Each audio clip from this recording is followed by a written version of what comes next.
Hi, welcome everyone. In this video, we'll discuss about how to fit the Einstein photoelectric equation to a realistic data set, which is obtained by actually performing the photoelectric experiment, and hence we have to calculate the value of Planck's constant and work function using Fortran program.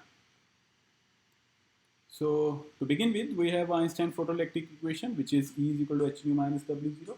E is kinetic energy, h nu is energy of photon, and W0 is work function, which is subtracted uh, from this equation, from the energy h nu. So in this program, we have to calculate Planck's constant and work function using least square method for the following set of data. So this data is given, first column corresponding to photon frequency and second one corresponding to electron kinetic energy, and corresponding units are also given. Kinetic energy is given in terms of electron volt. So this data I have already obtained by actually performing the photoelectric effect experimentally. So say we have 7 different points in this data. So we have to fit these 7 points using least square method. Okay, uh, and the form to which we have to fit this data is linear one. So E is equal to h nu minus W0. This is first order polynomial, which is similar to y is equal to ax plus b or bx plus a, any equation of first order. Mm, okay, for further details of least square method, you can also watch my video on least square method. And I'll give brief about the least square method. So let us consider a straight line y is equal to a plus bx, which is similar to our photoelectric effect equation, first order polynomial. Normal equation for this linear polynomial is sigma yi is equal to n into a plus b into sigma xi, where n is 7 because 7 is number of points. Second equation is sigma product of xi yi is equal to a sigma xi plus b xi square. So if we have two unknown a and b, we have two normal equations. Okay, so this is the least square normal equations for first order polynomial. We have to solve these two equations simultaneously and calculate the value of a and b.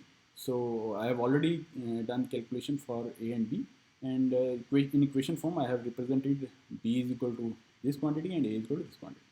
So it is clear that both b and a, they include in numerator as well as denominator the summation of xi, yi, their product, their square, and so on. Okay. Now, if we compare this y is equal to a plus bx with the Einstein equation, a is equal to h nu minus omega 0 or w0, so we find that b is equal to h and a is equal to minus w0. So if we need to find h and w0, we have to calculate b and minus a. So this is the similarity between first order linear equation. Now, for doing this, we can use any compiler for compiling the Fortran program. You can write Fortran program in any text editor, okay, and save that file with an extension of .for or .f or .f95, .f90, any extension of this type. And if you can use Linux, Windows, any operating system, but be sure that you have the compiler of Fortran for compiling that code. So for the availability, as some students might not have the compiler, so I have given the address of online compiler, online Fortran compiler to write and execute the code. So you have to just open the website, this one, www.onlinegdb.com /online underscore Fortran underscore compiler. So this type of window is open, and you can write your code here and simply run the button, run. So that code will be executed. Okay.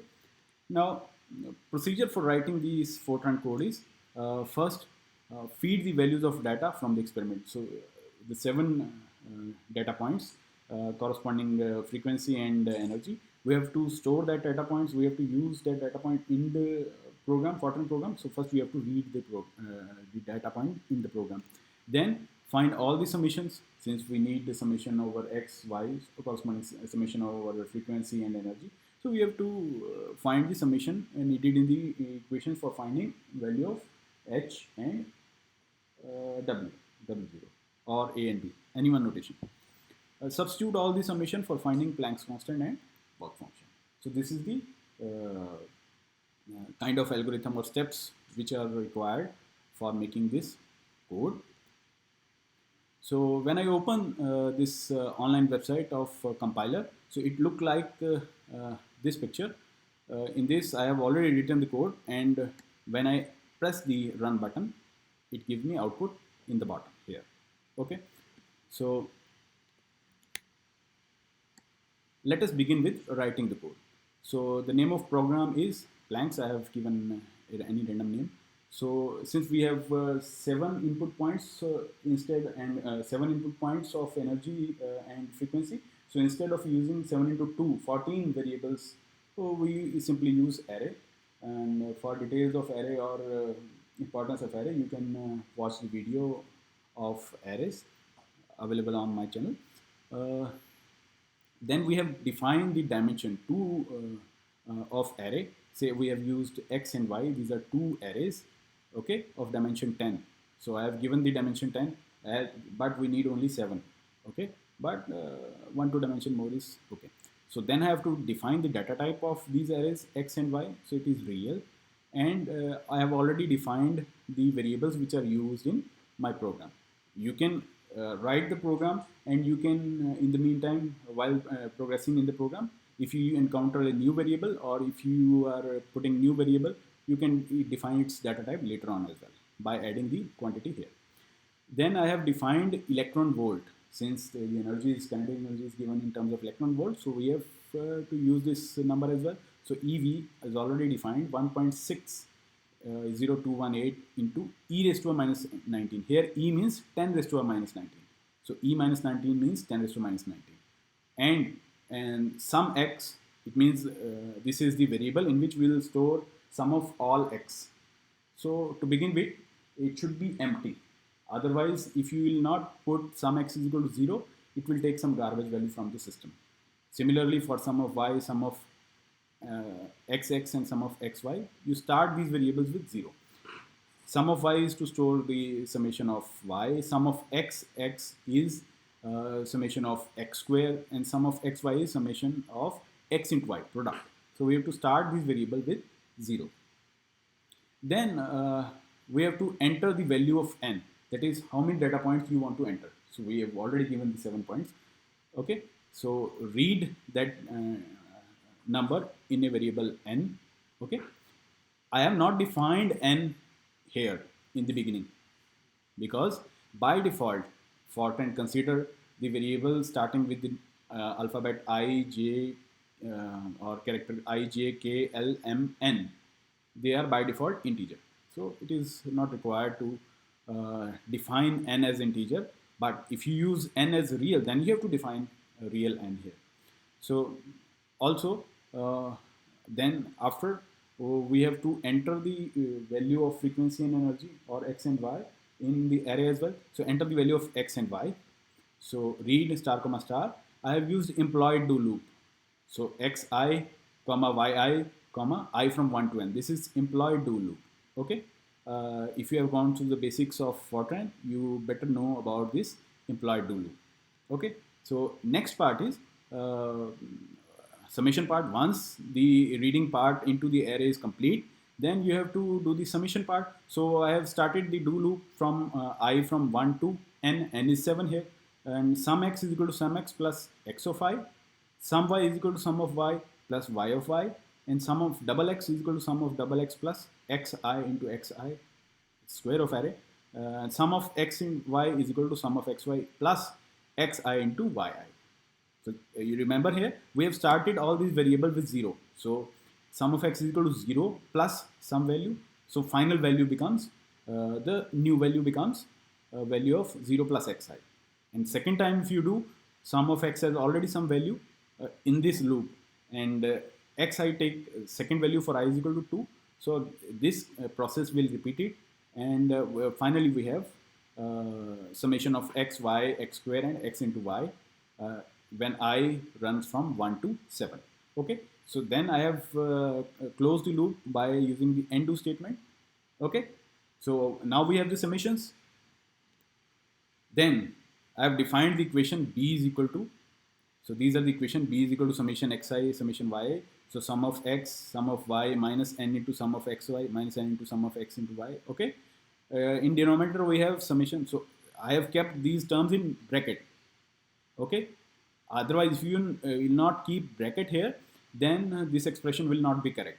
Okay. So bracket, then divide, then again bracket starts. So in denominator we have summation of x whole square. So x summation of x whole square. It is outside. It is not summation of x square. It is summation of x, then its whole square minus n into summation of x square minus n into summation of x into x. Okay. Similarly, we have defined a using this same equation. Now we have compared the Einstein equation with our first order polynomial. So we know that we have to print the value of Planck's constant. So write star comma star. It means printing on the screen.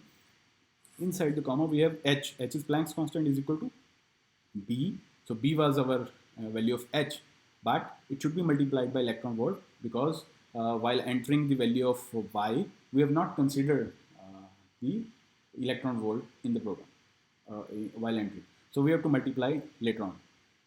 Okay. Also the intercept or the work function w naught is equal to minus 1 into a. It is negative of a. And then stop the program, end the program whose name is Planck's. So this is our Fortran program.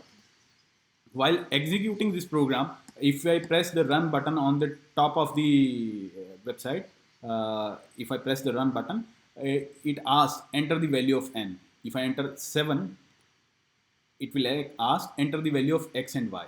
So value of x is this, corresponding y is this, then x, y, so on 7 times. So I repeated this process 7 times. I have already entered these values for saving the time. Then finally, this program gives h is equal to 6.634 into 10 raised to minus 34, and work function is 2.2915, so on. So we have calculated the value of Planck's constant and work function using this Fortran program.